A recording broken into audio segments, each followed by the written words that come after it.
আসসালামু আলাইকুম রহমতুল্লাহি ওবরকাতুহু। সম্মানিত দর্শক, বর্তমান বিএনপি সরকার আরও স্পষ্ট করে বলে তারেক রহমান সাহেবের সরকার অনেকগুলো ভুল করে ফেলেছেন।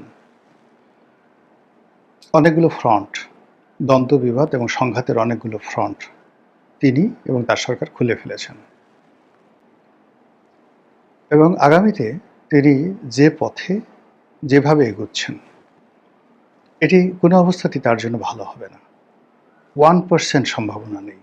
আমি আবার বলছি, আমি যদি সুস্থ থাকি, আমাকে যদি আপনাদের পাগল মনে না হয়, আল্লাহকে হাজির জেনে নাজির জেনে বলছি যে আমার যতটুকু লেখাপড়া আছে, যতটুকু জ্ঞান আছে, তাতে করে এই ২ মাসে সরকার যে ভুলগুলো করেছে এবং যে ভুলগুলো করতে চলেছে, এগুলোর যে ধারাবাহিকতা, এগুলোর যে পরিণতি, এই পরিণতি সরকারের জন্য শুভ ফল বয়ে আনবে না। ইতিমধ্যে সরকারে যারা ঘনিষ্ঠজন আছেন তারা অনেক স্টপ হয়ে গেছেন। অনেকের জবান বন্ধ হয়ে গেছে, অনেকের কথাবার্তা বলা বন্ধ হয়ে গেছে। আর সরকারের উপর যারা বিভিন্ন কারণে বিক্ষুব্ধ, এমনকি বিএনপির যারা লোক, অনেকে হয়তো স্বতন্ত্র নির্বাচন করেছেন, দল থেকে বহিষ্কৃত হয়েছেন, অথচ বিএনপির সেই প্রথম দিন থেকে তারা বিএনপির জন্য যত ঘাম ঝরিয়েছেন, চোখের পানি ঝরিয়েছেন, রক্ত ঝরিয়েছেন, এটি এখন যারা মন্ত্রী পরিষদে আছেন তারা কেউ এভাবে ক্লেম করতে পারবেন না। এরকম অনেক যারা ডেডিকেটেড নেতাকর্মী রয়েছেন, তারা অনেকেই দল থেকে বিচ্যুত হয়েছেন, দল থেকে বেরিয়ে গেছেন এবং দলকে নানা রকম কথাবার্তা বলছেন যে আওয়ামী লীগ তো পালিয়ে গেছে, ভারতে পালিয়ে গেছে, তাদের পালানোর একটা রাস্তা ছিল, আপনারা কোথায় যাবেন, আপনাদের তো পালানোর কোনো জায়গা নেই। তো বোঝার চেষ্টা করুন যে বিরক্তি কোন পর্যায়ে গেলে, অশনির সংকেত কোন পর্যায়ে গেলে একেবারে বিএনপির পরীক্ষিত যারা লোকজন রয়েছেন তারা এই ধরনের কথা বলতে পারে। অনেকে হয়তো বলবেন যে তারা না পাওয়ার বেদনা থেকে কথা বলছে। এই কথাগুলো যারা বলছেন তারা আসলে রাজনীতি বোঝেন না। রাজনীতি এমন একটা ব্যাপার, কোনো একটা দলের প্রতি যদি কখনো কারো দুর্বলতা থাকে, কোনো অবস্থাতেই মানুষ সেই দুর্বলতা থেকে বেরোতে পারে না। অনেক মানুষ বেগম জিয়ার দ্বারা অপমানিত হয়েছেন, কিন্তু মৃত্যুর পূর্বক্ষণ পর্যন্ত বেগম জিয়ার জন্য দোয়া করেছেন। অনেক মানুষ জিয়াউর রহমান দ্বারা, বঙ্গবন্ধু দ্বারা, শেখ হাসিনা দ্বারা লাঞ্ছিত হয়েছেন, অপমানিত হয়েছেন, ক্ষতিগ্রস্ত হয়েছেন, কিন্তু ওই যে রাজনৈতিক বিশ্বাসের কারণে তারা ক্ষতিগ্রস্ত হওয়ার পরেও, মানে বঙ্গবন্ধু, জিয়াউর রহমান, খালেদা জিয়া, শেখ হাসিনা তাদের অকল্যাণ কামনা করেননি। বিএনপি যারা লোকজন রয়েছেন, সত্যিকার অর্থে বিএনপি যারা লোকজন রয়েছেন, তারা কোনো অবস্থাতেই তারেক রহমান সাহেবের অমঙ্গল কামনা করবেন না, বিএনপির অমঙ্গল কামনা করবেন না। তারা বিভিন্ন কারণে তাদের যারা প্রতিপক্ষ, প্রতিদ্বন্দ্বী রয়েছে দলের মধ্যে, তাদের সঙ্গে তাদের দ্বন্দ্ব সংঘাত থাকবে, মারামারি কাটাকাটি হবে, কিন্তু দলের বাইরে যাবে না। এটা হলো পলিটিক্যাল ম্যাথমেটিক্স, এটা হলো রাজনীতির অঙ্ক।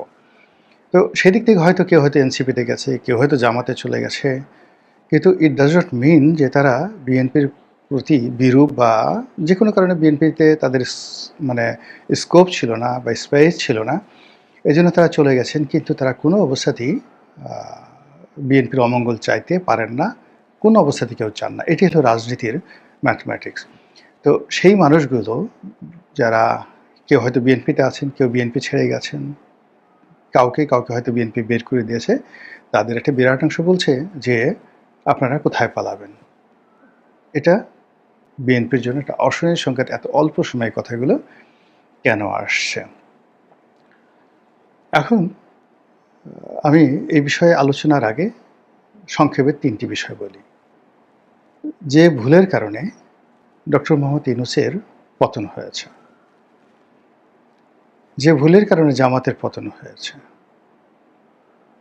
ঠিক একই ভুল জনাব তারেক রহমান সাহেব করছেন। কি কি ভুল করছেন সেগুলো আসবো, তার আগে একটু আরব দেশ থেকে ঘুরে আসি। আপনারা উত্তর আফ্রিকার সে বিখ্যাত দেশ মিশরকে অনেকে অ্যারাবিক রাষ্ট্র হিসেবে গ্রহণ করে, আবার আফ্রিকানও বলে। উত্তর আফ্রিকার দেশ মিশর এবং লিবিয়া। তো ডেজার্ট থাকার কারণে, আরবের সন্নিকটস্থ দেশ হওয়ার কারণে তাদেরকে একই সঙ্গে দুটো আইডেন্টিটি রয়েছে, আফ্রিকান এবং আরাবিয়ান। আর এই রাষ্ট্রগুলোর মধ্যে যে কোনো কারণে হোক না কেন, হাজার হাজার বছর ধরে দুটো রাষ্ট্র, তিনটি রাষ্ট্র সারা পৃথিবীকে চমকিত করেছে।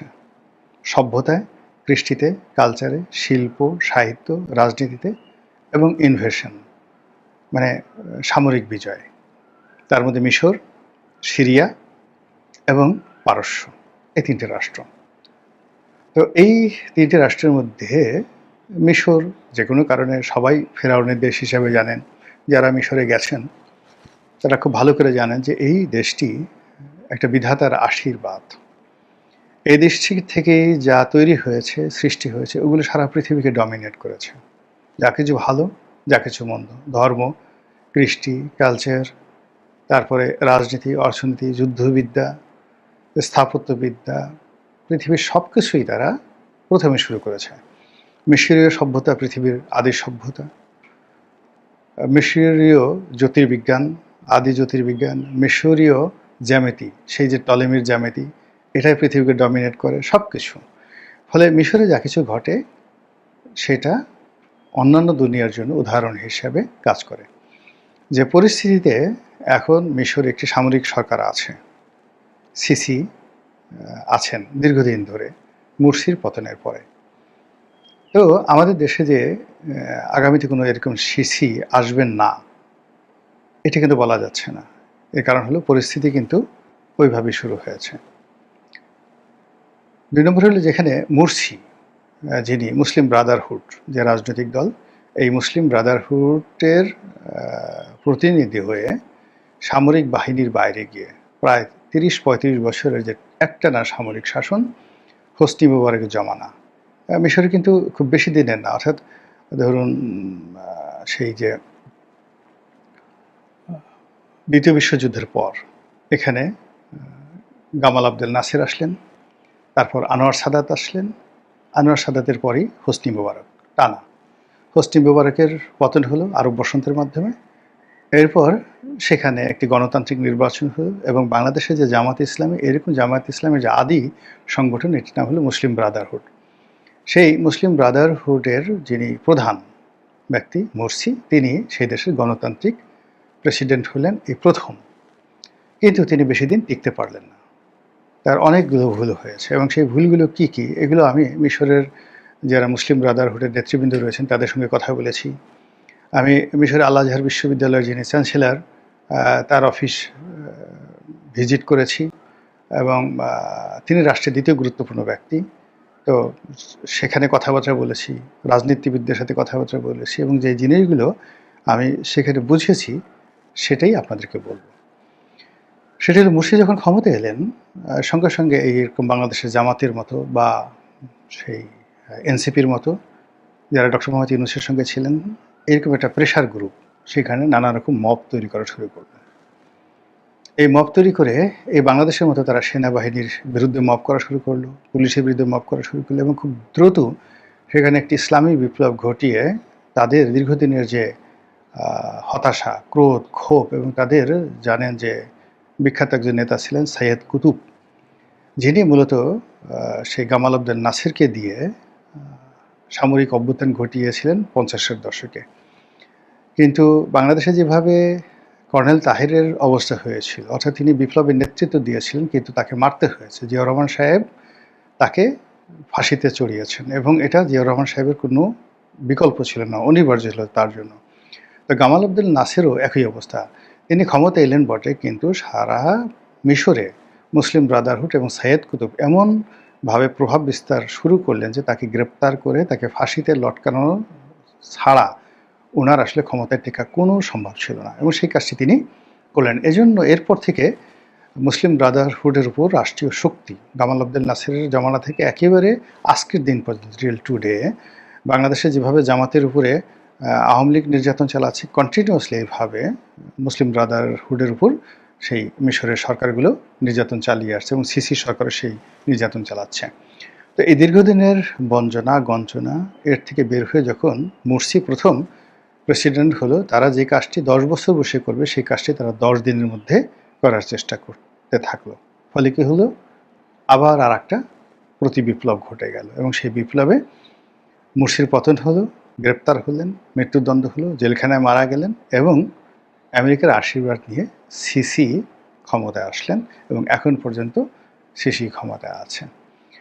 বাংলাদেশেও ঠিক একই অবস্থা, আরব বসন্তের মতো ওইরকম একটি যাকে বলা হয় বাংলা বসন্ত হয়েছিল 2024 সনের জুলাই আগস্ট মাসে। সেই জুলাই আগস্ট মাসের হওয়ার পর যখন জামাত এনসিপি তারা প্রত্যক্ষভাবে ক্ষমতায় আসলো, সামনে ইউনূস, একদিকে এনসিপি আর একদিকে জামাত, অন্যদিকে সেনাবাহিনী। এই সময়টিতে ঠিক ওই মিশরের মতো করেই নানা রকম মব তৈরি করা হলো, অনেকগুলো সংস্কার করার চেষ্টা করলো, অনেকগুলো মানে অবাস্তব প্রকল্প তারা করার চেষ্টা করলো, যেগুলো হয়তো 10 বছর বসে করা যাবে সেগুলো তারা মানে 10 দিনে করার চেষ্টা করলো। ফলে কি হলো, ইউনূস সরকার একেবারে প্রথম 60 দিনের মাথায় বা 1 মাসের মাথায় মানুষের কাছ থেকে তারা রীতিমতো দূরে সরে গেল। এবং এটা ক্রমান্বয়ে আমেরিকার যদি সাপোর্ট না থাকতো উইদিন 3 মাসের মাথায় ইউনূস সরকারের কিন্তু পতন ঘটতো এবং যেদিন আলী রিয়াজ বাংলাদেশে আসছে সেই দিনই আসলে তার পতন সূচনা হয়ে গেছে। তো একইভাবে আবার ধরুন তার পতনের পরে যেভাবেই হোক না কেন জনাব তারেক রহমান সাহেবের ক্ষমতার পালাবদল ঘটেছে এবং তিনি ক্ষমতার পাদপীঠে আছেন এই মুহূর্তে। কিন্তু বিএনপি যারা লোকজন রয়েছেন তারা 17 বছরের তাদের যে জুলুম অত্যাচার, তাদের যে কষ্ট এবং বেদনা, তারা বিভিন্ন সময় যে লাঞ্ছনার শিকার হয়েছেন, গঞ্জনার শিকার হয়েছেন, সেইগুলো এই 2 মাসের মধ্যে তারা সুদে আসলে উঠিয়ে নেওয়ার চেষ্টা করছেন। এবং গত 2 বছর ইউনূস জমানাতেও তো কিন্তু তারা অর্থনৈতিকভাবে মবের মাধ্যমে, তারপরে শেষে আওয়ামী লীগের বিভিন্ন সহায় সম্পত্তি, শিল্প কলকারখানা, ব্যবসা বাণিজ্য দখলের ক্ষেত্রে তারা কিন্তু তাদের 90% কাজ ওই সময় তারা করে ফেলেছে। কিন্তু এই দায়-দায়িত্বগুলো যতটা না বিএনপির ঘাড়ে আসছে তার চেয়ে বেশি আসছে ডক্টর মোহাম্মদ ইউনূসের ঘাড়ে। কেবলমাত্র বিএনপিকে চাঁদাবাজ হিসেবে অভিহিত করা হয়েছে, কিন্তু তার যে দলের বিরুদ্ধে মানুষের বা মানুষের যে আবেগ, নেতিবাচক আবেগ, এটা কাজ করে আর গণরোষ তৈরি হয়নি। কিন্তু গত 2 মাসে সরকার যে কাজগুলো করার চেষ্টা করছে, একটার পর একটা যে কাজগুলো করার চেষ্টা করছে, সেই কাজের ফলে মানুষ বিক্ষুব্ধ হয়ে পড়ছে, মানুষ ধৈর্য হারিয়ে ফেলছে এবং মানুষ এই সরকারের প্রতি আশা রাখতে পারছে না। এখন এটা আপনি শুরু করেন আমলাতন্ত্র দিয়ে, একেবারে প্রথম মিলিটারি ব্যুরোক্রেসি, সিভিল ব্যুরোক্রেসি এবং আইন আদালত, কোর্ট কাছারিতে গত 2 মাসে যে অনিয়ম হয়েছে, যে দলবাজি হয়েছে, যত লোককে চাকরি থেকে বাদ দেওয়া হয়েছে, যত লোককে নতুন করে চাকরি দেওয়া হয়েছে, যত বদলি হয়েছে, বদলির জায়গায় আবার প্রতিবদলি হয়েছে এবং এই সংক্রান্ত বিষয়ে যত টাকা লেনদেন হয়েছে, বিশ্বাস করেন আওয়ামী লীগের জামানাতে সে পুরো 17 বছরে যে কাজটি আওয়ামী লীগ করতে পারেনি গত 2 মাসে সেই কাজটি তারা করে ফেলেছে। এর ফলে কি হলো, বাইরে থেকে অনেক কিছু শুনশান মনে হচ্ছে, কিন্তু ভিতরে ভিতরে অনেক কিছু ক্ষয়ে গেছে। ক্যান্সার যেভাবে আপনার দেহের সমস্ত কোষগুলো খেয়ে ফেলে, আপনার রক্তে যদি ক্যান্সার হয় তাহলে যেভাবে আপনার ব্লাড সেলগুলো সেই লোহিত কণিকাগুলো শেষ করে দেয়, ঠিক এইভাবে একটা রাষ্ট্রের যে হৃদস্পন্দন, রাষ্ট্রের যে শাখা প্রশাখা, রাষ্ট্রের যে রক্তনালী, যেগুলো আমলাতন্ত্রের মাধ্যমে প্রবাহিত হয়ে থাকে, এই প্রত্যেকটি জায়গাতে রীতিমতো ক্যান্সার হয়ে পড়েছে। এই গেল এক। সামাজিক জীবনে চাঁদাবাজি, দখল এগুলো একটু কমেনি, বরং এই যে হকার স্থাপন করা, আগে হকার উচ্ছেদ করা, তারপর হকার স্থাপন করা, এই যে খাল কাটা, এরপর ফ্যামিলি কার্ড দেওয়া ইত্যাদি নানা রকম কর্মকাণ্ড নিয়ে টেকনাফ থেকে তেঁতুলিয়া পর্যন্ত সকল স্তরের মানুষের মধ্যে অশান্তি বিরাজ করছে। সবচেয়ে বেশি বিপদ হলো জনাব তারেক রহমান সাহেবকে উত্তেজিত করা হচ্ছে। তাকে বারবার একটা বিশেষ গোষ্ঠী তার অতীতকে সামনে নিয়ে আসছে এবং তাকে প্রতিশোধ গ্রহণ করার জন্য উদ্বুদ্ধ করছে। কবে কে তাকে ফ্যানের সাথে টানিয়েছে, কবে তাকে দোতলা থেকে ফেলে দেওয়া হয়েছে, কে তার পিঠের মেরুদণ্ড ভেঙে দিয়েছে, এই জিনিসগুলো যারা সামনে আনছে তারা মূলত সেনাবাহিনীর সঙ্গে সরকারের সম্পর্ক খারাপ করার চেষ্টা করছে এবং এটা কোনো অবস্থাতেই সরকার সামাল দিতে পারবে না।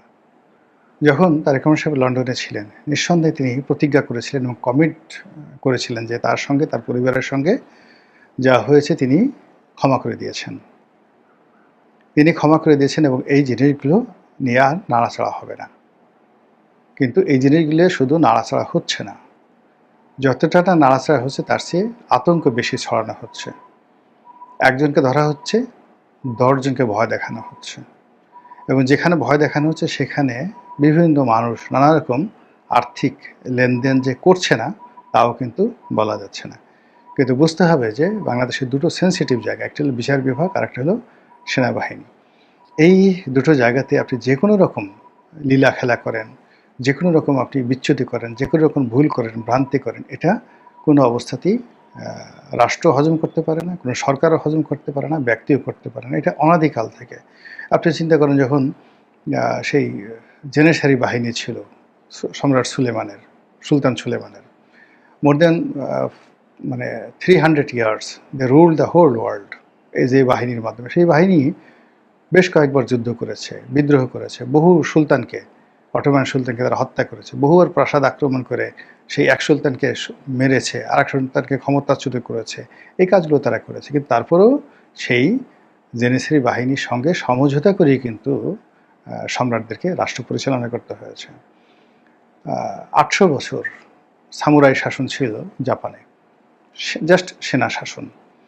এবং সারা দেশ অর্থাৎ পুরো জাপানকে তারা ২০ থেকে ২৫টি ডিস্ট্রিক্টে ভাগ করে বিভিন্ন সেনা কমান্ডাররা তারা এই জাপানকে ক্ষুদ্র ক্ষুদ্র সামুরাই রাষ্ট্রে পরিণত করেছিল। সবাই রাজাকে মানত, কিন্তু নিজেরা নিজেরা যুদ্ধ করত, এবং ৮০০ বছর ধরে রাজাকে এই সামুরাই কমান্ডারদের যে বাড়াবাড়ি, এটাতে কিন্তু তাকে মেনে নিতে হয়েছিল। পাকিস্তানের জুলফিকার আলী ভুট্টোর একটা ভুলের কারণে, সেই একটা ভুলের কারণে, এবং সে প্রতিশোধ নিতে চেয়েছিল ১৯৭১ সালে ইয়াহিয়া খান, আইয়ুব খানের বিরুদ্ধে, সে টিক্কা খানের বিরুদ্ধে সে প্রতিশোধ নিতে চেয়েছিল। এবং প্রতিশোধ নিতে গিয়ে সে যে ভুলটি করেছে, জিয়াউল হককে যে ক্ষমতা এনেছে, তার প্রেক্ষিতে তাকে নির্বংশ হতে হয়েছে।